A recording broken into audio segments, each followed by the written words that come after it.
Então, nessa aula, nós vamos estudar um assunto que vai ser importante para poder compreender a linguagem que nós vamos tratar nas próximas aulas. Isso porque nós não estamos acostumados a lidar com números extremamente grandes, como nós temos dentro da astronomia e dentro da astrofísica, ok? E para isso, a gente vai tratar de entender um pouco mais sobre as unidades padrões, unidades internacionais que usamos dentro da física, que nós inclusive usamos no nosso dia a dia, e como isso pode ser convertido para a astronomia, ok? Que muitas vezes vai trabalhar com números muito grandes, com unidades que não são tão convencionais, que talvez possa confundir um pouquinho vocês, ok? Então deixei esse quadro aqui para a gente poder ter uma ideia. Então vamos começar aqui, só para vocês entenderem um pouco do contexto, mas que isso é importante. Nós temos algumas unidades padrões dentro do nosso sistema métrico, tudo como é que nós contamos ali, o que é conveniente para podermos entender com base em comparação o tamanho dos objetos, o tempo que passou por um determinado período, a força que você precisa usar para mover um objeto. Isso tudo se encaixa nessas unidades, ok? Para a gente conseguir entender, por exemplo, quando quisermos falar sobre a distância ou tamanho de objetos, nós usamos o sistema métrico, né? Em quilômetros, em metro, em centímetro, milímetro. Isso tudo aqui quer dizer, em uma forma adaptativa, basicamente a mesma coisa, ok? São 4 unidades para poder representar de maneira diferente objetos com escalas diferentes, ok? Mas todas elas são escalas de distância ou tamanho. Um exemplo disso é se eu disser para vocês que eu tenho de altura 1,80 m. É conveniente para mim usar essas duas escalas aqui para te dizer quanto que eu meço. É conveniente eu dizer para vocês quanto que eu tenho em quilômetros? Não, né? Porque é uma unidade exagerada se comparar ao meu tamanho. Assim como não é conveniente dizer a minha altura em milímetros. Vai ser um número totalmente exagerado e que você vai ver e não vai entender, você não vai conseguir ter uma barra de comparação. Eu consigo dizer para você que uma régua tem 30 centímetros e automaticamente vocês conseguem imaginar o tamanho de uma régua para a barra de comparação. E eu consigo te dizer que 1000 centímetros equivale a 1 metro. E 1000 metros equivale a 1 quilômetro. E essa conversão existe para a gente poder facilitar a nossa visão sobre a distância ou o tamanho desses objetos. Assim como eu for calcular quantos quilômetros eu tenho que percorrer para chegar na cidade vizinha. Eu tenho que percorrer 10 quilômetros. Você vai entender o que é 10 quilômetros. Você vai conseguir ilustrar isso melhor e ter uma melhor compreensão na mente de vocês. Ao contrário de eu dizer que na minha cidade, para a cidade próxima, tem X milímetros. Não tem lógica, né? Vai ser um número totalmente exagerado.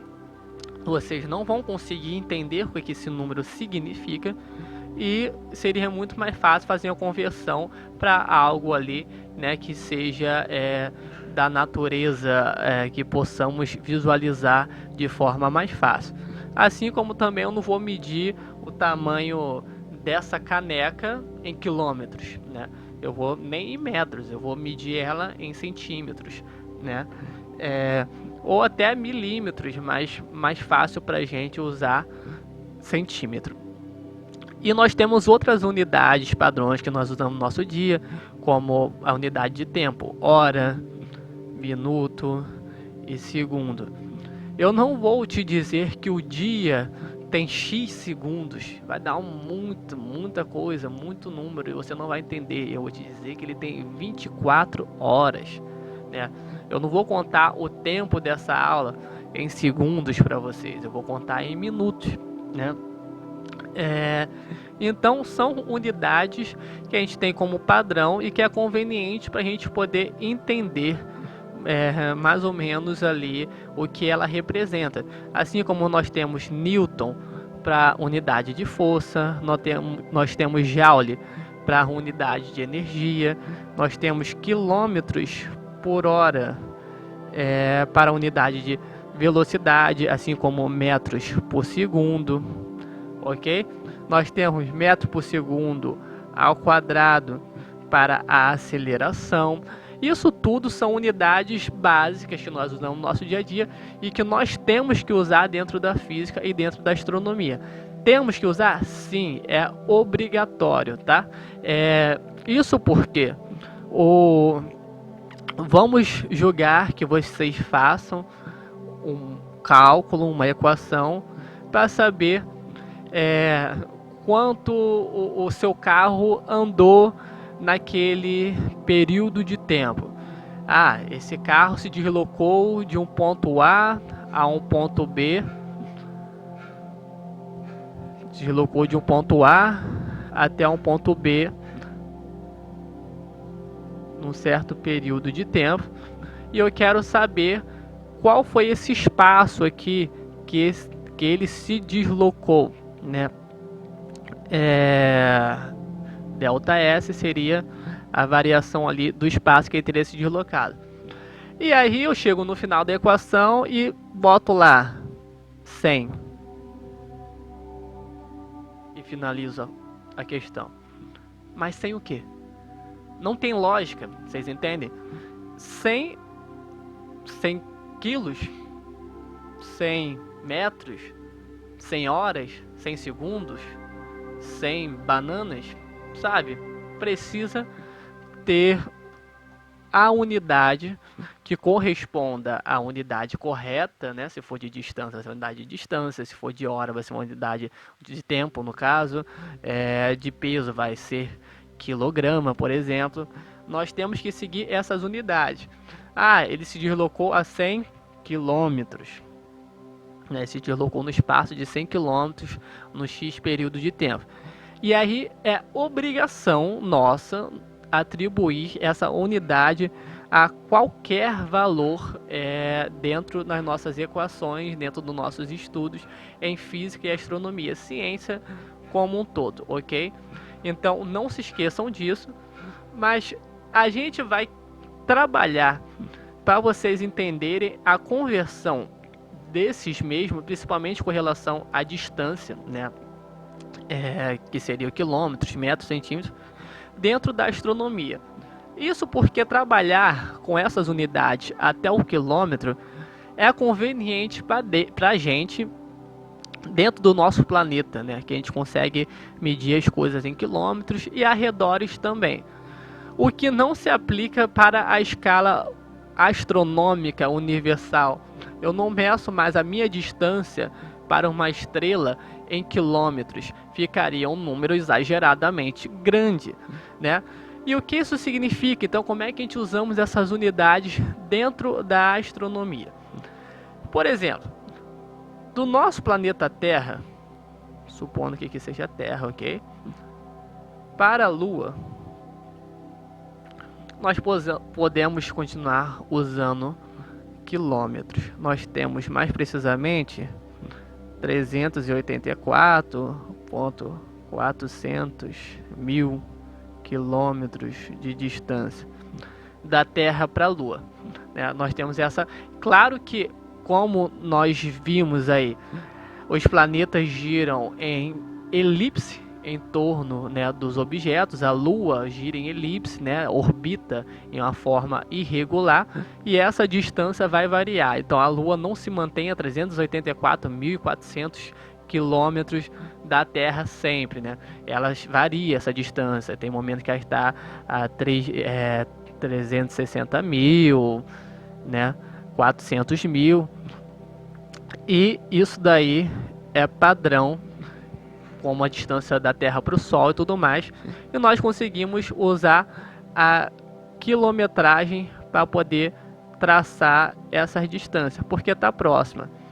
Assim como nós podemos traçar a distância da Terra para o Sol, né, em quilômetros. Nós temos 150 milhões de quilômetros da Terra para o Sol. 150 milhões de quilômetros que podem variar também. E isso vai ser muito importante a gente saber para trabalhar com algumas unidades dentro da astronomia, que a distância da Terra para o Sol virou o que a gente chama de unidade astronômica. Ela virou uma escala de medida. Então nós sabemos que uma unidade astronômica é igual à distância da Terra para o Sol, que é em torno de 150 milhões de quilômetros. Então, se eu falar que um objeto está a 2 unidades astronômicas de nós sabemos que ele está a 2 vezes a distância da Terra para o Sol, e seria 2 vezes 150 milhões de quilômetros. E vocês vão ver isso dentro da astronomia. O objeto está a 10 unidades astronômicas.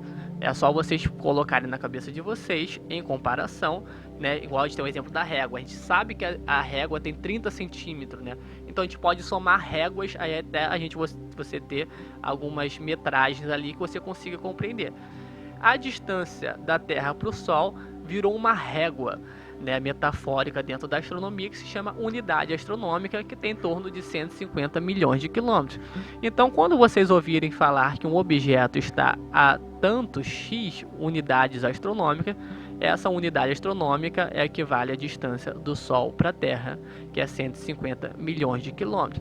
Então, vocês conseguem fazer esse cálculozinho na cabeça de vocês, que não é difícil. E isso nós usamos para objetos ainda aqui dentro do sistema solar, ou para comparar objetos de outros sistemas em interação entre eles mesmos. Mas e agora? Se a gente for querer aumentar mais essa escala e querer falar qual é a nossa distância para estrelas ou galáxias próximas? Não convém usar unidade astronômica, também não convém usar quilometragem, quem dirá metragem, centímetro e tudo mais. Então nós vamos usar, provavelmente todos vocês já ouviram falar, ano-luz, né? Um ano-luz é equivalente a 9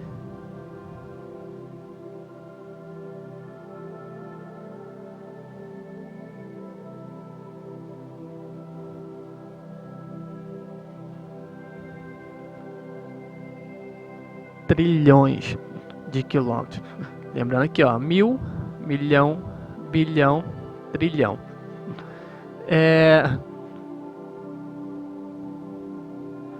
Então, essa unidade torna-se extremamente exagerada se a gente for colocar em escala universal.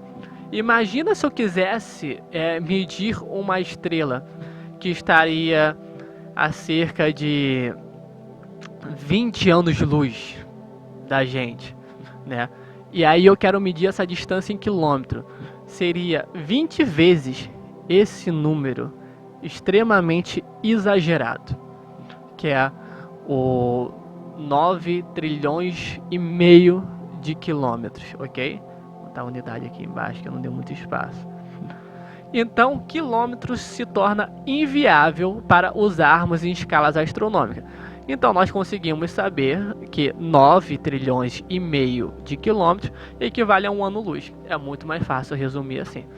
Por que isso? Porque nós vamos tratar de objetos com uma quantidade muito grande de uma escala muito grande de distância, como galáxias distantes, como estrelas distantes, buracos negros, e todas elas terão centenas, milhares ou milhões de anos-luz. E cada ano-luz dela representará esse número aqui bem complexo, que não dá para nem ser pronunciado direito se a gente converter para quilômetros. Então a gente tem que aumentar um pouco ali a nossa percepção de distância, ok? O nosso sistema solar da nuvem de Oort para o nosso centro aqui, acredito que de raio, tem cerca de 1 ano-luz, ok? E isso aqui só no sistema solar. A estrela mais próxima do nosso sistema solar, chamada Próxima Centauri, está a cerca de 4,5 ano-luz do nosso sistema solar. Essa é a estrela mais próxima, está a 4,5 anos luz da Terra. Isso significa que é 4,5 vezes esse número aqui, né? 9 trilhões de quilômetros de distância da Terra, que é muita coisa. Ah, mas o que significa ano-luz? O porquê essa unidade se chama ano e luz pra gente? Ano-luz porque é o tempo que a luz demora para percorrer ali em ano.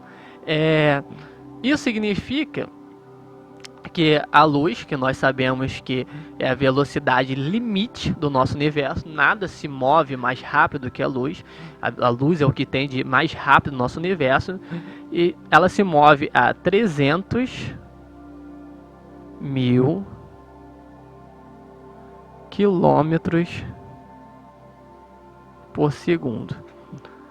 Isso significa que a luz se move 300 mil quilômetros em apenas 1 segundo. Isso significa que se nós piscarmos um olho, a luz deu 7 voltas e meia em torno da Terra. Piscamos o olho, 7 voltas e meia. Piscamos o olho, porque a luz é muito rápida, muito rápida. E nós não podemos viajar a essa velocidade, até porque nenhum objeto que tenha massa possa viajar à velocidade da luz. Essa é a velocidade limite permitida no universo. Significa que a luz da estrela mais próxima, que é a Próxima Centauri, demora 4,5 anos da estrela até os nossos olhos aqui na Terra. Então, a luz que nós estamos vendo hoje dessa estrela saiu de lá há 4,5 anos atrás e só está chegando agora. Se essa estrela explodir hoje, lá no calendário dela, nós só vamos notar daqui a 4,5 anos, porque vai ser o tempo que a luz vai percorrer para chegar até os nossos olhos, né? Lembra lá que a luz é uma onda eletromagnética que também se comporta como partícula, e isso demora um tempo para ser deslocado, para essa informação chegar até nós aqui no nosso planetinha, ok? E esse tempo está simplificado dentro dessa unidade. O Sol também pode ser medido em luz. Isso significa a luz, a demora, né, que a luz do Sol leva para chegar até a gente. E nós usamos, como está mais próximo, minutos-luz, né? Então o Sol está a 8 minutos-luz do nosso planeta. Isso significa que a luz que vemos do Sol agora saiu lá da estrela há 8 minutos atrás. Então significa que se o Sol explodir agora, nós só vamos saber daqui a 8 minutos. E se o Sol apagar agora, nós só vamos saber daqui a 8 minutos. Isso porque a informação não é instantânea, ela percorre um espaço e isso leva um tempo, ok? Então já entendemos um pouquinho o que é ano-luz, e vocês vão ver muito essa unidade daqui para frente, e você já consegue ter uma ideia do quão grandes são os números atribuídos a essa unidade.